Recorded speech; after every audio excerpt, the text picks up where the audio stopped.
Hello, Rich Kids. I'm Victor. And I'm Amanda. And we're your Rich Kids Directors. Enjoy your video.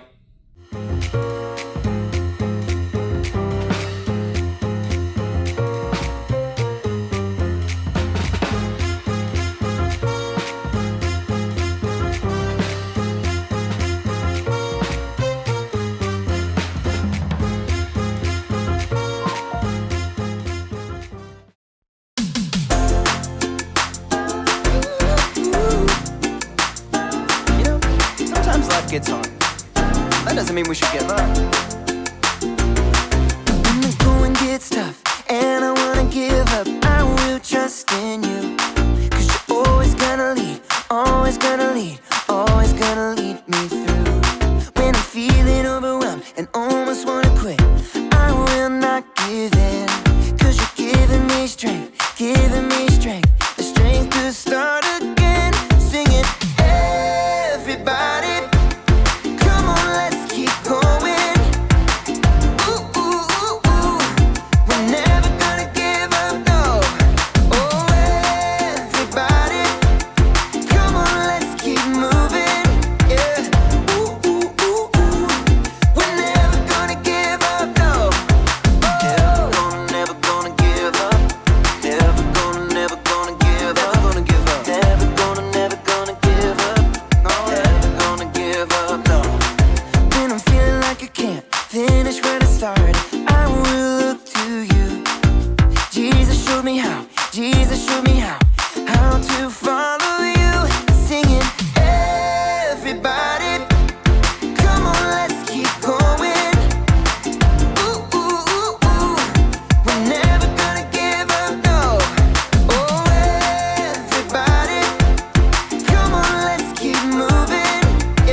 No.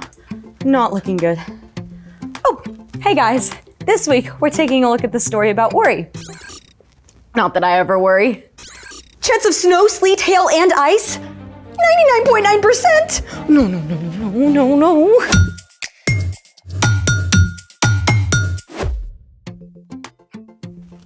Hey, I'm Skylar. And I'm Sebastian. This week, we're talking about how we can trust Jesus with all of our emotions. Because he experienced them too. Why do I feel like there's a 99.9% chance you're feeling distracted? I'm fine, totally fine. Okay, there's a big winter storm coming and I have a choir competition, and what if it gets canceled? Stressful. Plus, my dad is traveling for work, and with the storm, he might not make it back in time for my performance. Yeah, which might be canceled. Not helping! Okay, hey, those are some big reasons to be worried. But there are things you can do about it. I know. Where's the ice cream? I have something better. Chocolate?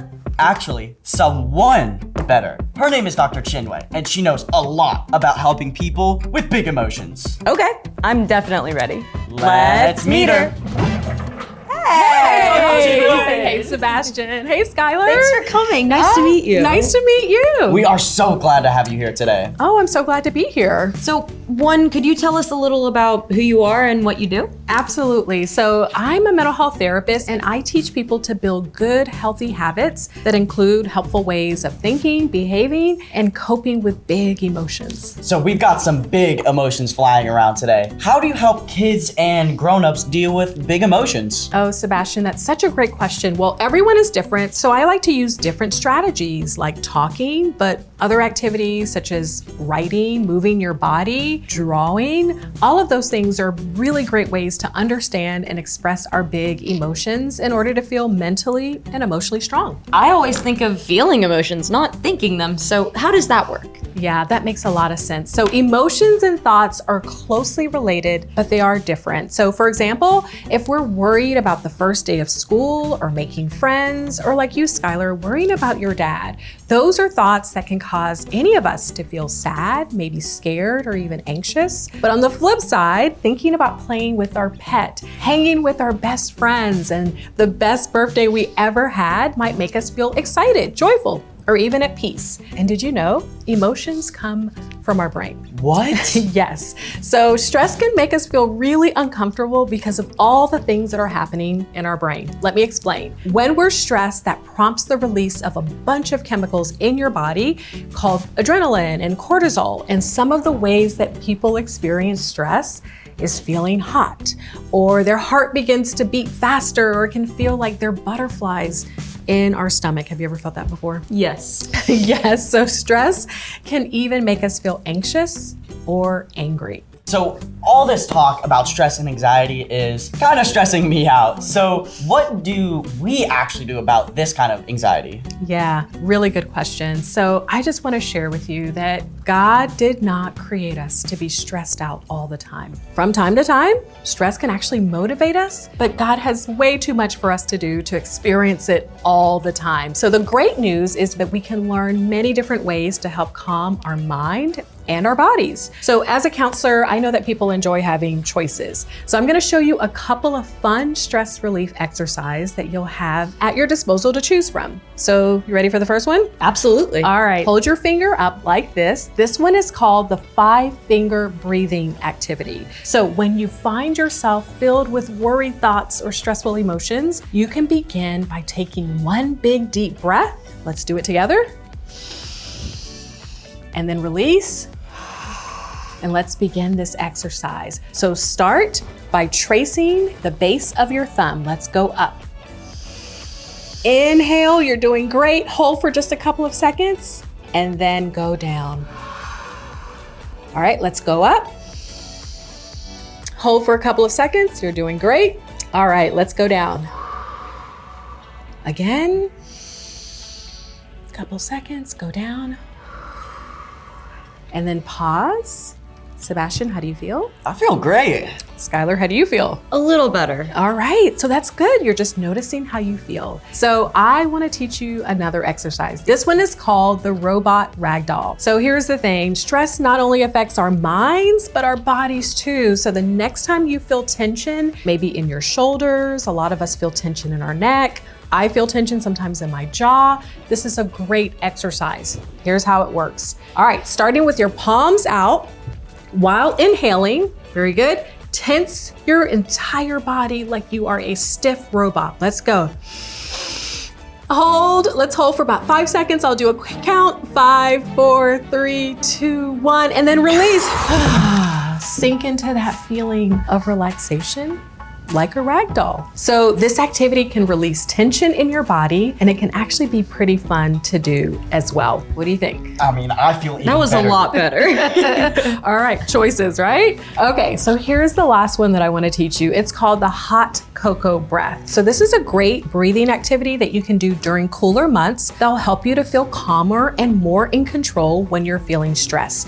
All right, really easy. Imagine that you're holding a steaming mug of delicious hot chocolate. Very good. It's gonna taste so good that you're gonna wanna drink it this instant, but it's still way too hot. So we've gotta cool it down.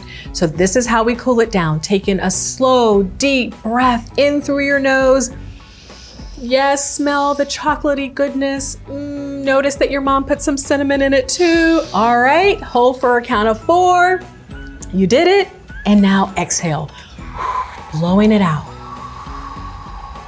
That's amazing. You want to exhale completely through your mouth as you're waiting for the piping hot beverage to cool off. That's pretty much it. It takes about 20 seconds, so if you can do it a couple of times, sip, and then notice how you feel. I feel amazing. Much better after those 3. Awesome. So those are a couple of fun exercises that you can try. And don't forget that doing something that you enjoy or talking to someone that you trust are 2 of the most helpful ways to calm your mind and your body. You can talk to your parents or another trusted adult. And of course, you can always talk to Jesus. Dr. Chinwe, thank you so much. I definitely feel less anxious. Oh, I'm so glad. Speaking of less anxiety, it's time for The story before the story. Today we're in the book of Matthew. Matthew is one of the 4 books called the Gospels. These books tell the story from the life of Jesus. Matthew was written down by one of Jesus's followers, a tax collector whose life was turned upside down by his friendship with Jesus. When Jesus was about 30 years old, he began to travel from town to town, teaching and healing. Everywhere Jesus went, big crowds followed. Many sick people were desperate to be made well, and Jesus healed them. But Jesus also cared about people's hearts and minds. So he taught them what it looks like to live in God's kingdom. Which is where our story starts. Take it away. Hey everyone, I'm Jen. As Matthew recorded, Jesus spent about 3 years traveling and teaching. One day, Jesus went up on a mountainside and sat down to teach his disciples. A great crowd gathered around them. The things Jesus said there have come to be known as the Sermon on the Mount. Blessed are those who are spiritually needy. The kingdom of heaven belongs to them. Jesus talked about how life in God's kingdom is upside down, in a good way. We are to love our enemies. We can be like light and salt to the world. We should do good things quietly, not for show. And then Jesus began to talk about our hearts. I tell you, do not worry. I don't know about you, but I find it awfully easy to worry about, well, lots of things. Don't worry about your life and what you will eat or drink, and don't worry about your body and what you will wear. Food and clothes are important, but worry does not help to get those things. And it does make us miserable. Jesus used some fun word pictures to explain. Look at the birds of the air. They don't plant or gather crops. They don't put away crops in storerooms, but your Father who is in heaven feeds them. Aren't you worth much more than they are? Can you add even 1 hour to your life by worrying? Okay, think about the last time you were in a grocery store. When you were walking down the cereal aisle, did you see any birds? That would be cute and also ridiculous. Birds don't buy groceries. They don't have refrigerators or pantries, but God still provides what they need to eat each day. Jesus says that you are worth so much more to God than any bird. So if God provides what the birds need, you can trust that God will take care of you. Jesus wants to free you from worry because it won't bring you what you need. It can't do anything good or helpful, even making your life a tiny bit longer. Jesus had one more word picture. And why do you worry about clothes? See how the wildflowers grow. They don't work or make clothing, but not even Solomon in all his royal robes was dressed like one of these flowers. If that is how God dresses the wild grass, won't he dress you even better? Your faith is so small. After all, the grass is here only today. Tomorrow it is thrown into the fire. Just like birds don't worry about finding food, wildflowers don't worry about what to wear, even though they last only a short time. God has designed them to be incredibly beautiful and unique. God has created us to live forever with God. So you can bet God cares about what you need. Jesus continued. So don't worry. Don't say, what will we eat or what will we wear? People who are ungodly run after those things. Your Father who is in heaven knows that you need them. But put God's kingdom first. Do what he wants you to do. Then all those things will also be given to you. There are lots of things we do need, like food and clothes, but Jesus reminds us that worry can't give us any of it. Worry can only take our time and energy and joy. Instead, Jesus tells us to use our time and energy to put God's kingdom first. Now, God's kingdom doesn't just mean heaven. Anytime you choose to show God's love to others, you are helping to grow God's kingdom. When you trust God to care for you, then you can release worry. You can use all the gifts God has given you to show love and spread God's kingdom. Here's how Jesus finished. So don't worry about tomorrow. Tomorrow will worry about itself. Each day has enough trouble of its own. Will you face something hard tomorrow? Probably. But tomorrow isn't here yet. Jesus said that God will give you what you need for today, this hour, this minute, this second. When you focus on that, little by little, it becomes easier to release worry. But don't stress out if it takes time. Your brain actually has pathways that can lead your thoughts toward worry. But God made our brains in such an amazing way that we reroute those pathways. Every time you take your worry to God and ask God for help, you start to create new pathways of peace and trust in your brain.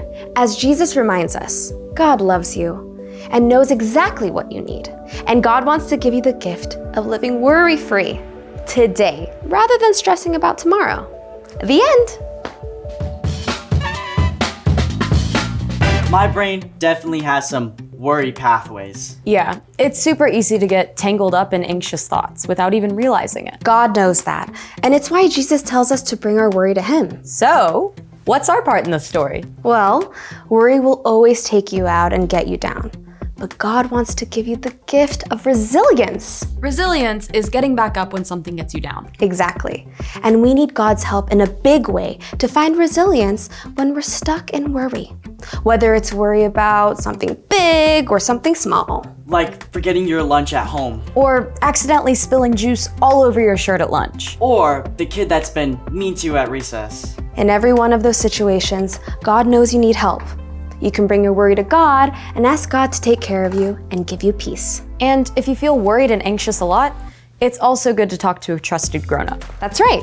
Often God will provide help through a parent or small group leader or counselor. God can give you peace in a moment. But sometimes, God helps you release worry slowly over time as you retrain your brain. It's like worry-free weightlifting for your mind. Because the whole do not worry thing definitely takes a lot of practice. I think you got it. See you next time. Bye. So here's the thing. When you're worried, trust God.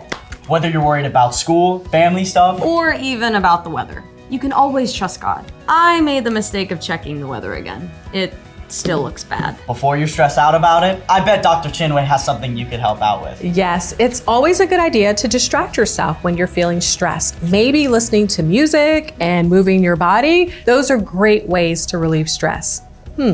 Maybe we can do a little dance right now. Ooh, yes, let's do that. Thanks for joining us in the Story Lab. See you next time. And it's feeling like I'm in the groove. I can feel the love.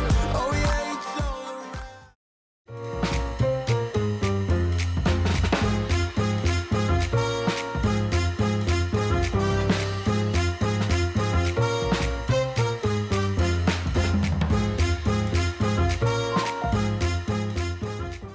Hey Rich Kids, we hope you enjoyed the video this week. And if you did, hit that like button and subscribe.